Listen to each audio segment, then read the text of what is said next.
Nakshay, happy birthday. Sana bigyan ka pa ng magandang pangatawan.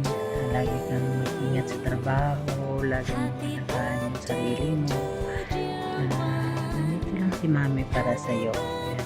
Mahal ka namin kahit di ka naman masyado napunta sa akin, pero nandito ka pa rin sa puso ng mami mo. Ayan. Mahal na mahal kita, tandaan mo yan. Kahit anong mangyari, nandito lang si mami. Huwag mo isipin na kinalimutan kita. Alam mo naman na mahal ko kayong mga anak ko, yung panganay. Masaya ko kasi bumuo ka na ng pamilya mo. Kahit na nagtatampo ka, masasaktan man ako, pero hindi ko na lang sasabihin na gano'n.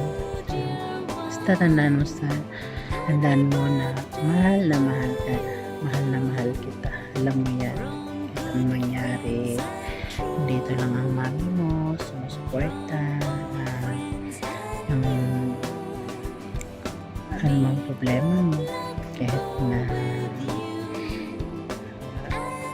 ayun, basta anak-anak, happy birthday, at I love you so much.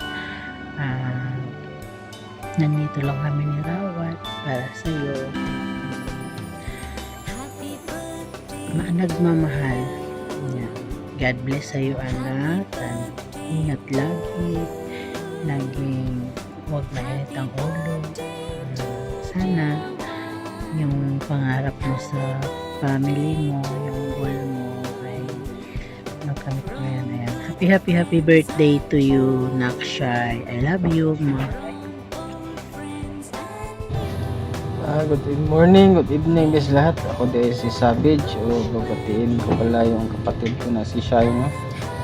Yung kapatid namin na mabait pag pagtulog. Shai, happy birthday ay.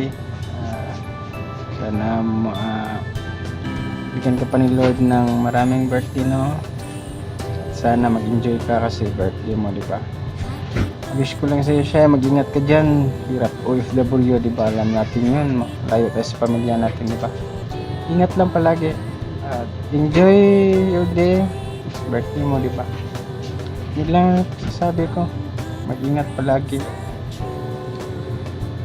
Ay, sige, yun lang, Shai.